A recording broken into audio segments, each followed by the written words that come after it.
Sana lahat ng Magic pa isang snap mo lang, may pambayad ka na sa mga bills mo. So, paano ko nga ba nakuha yung amount na yun? A couple of months ago, when I finally decided to join this digital business, inaral ko talaga siya.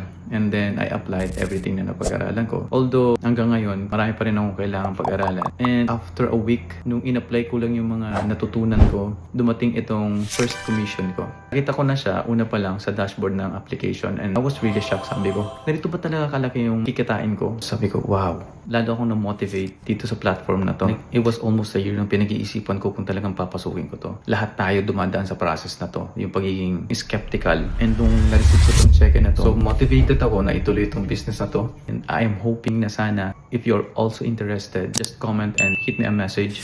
Madami-dami na rin akong sinubukang online business and physical store way back nung nasa Pilipinas pa ako. And I quit. Bakit ka mo? Kasi kokonti lang yung result na nakikita ko. O aminado ako na we only lose once we quit.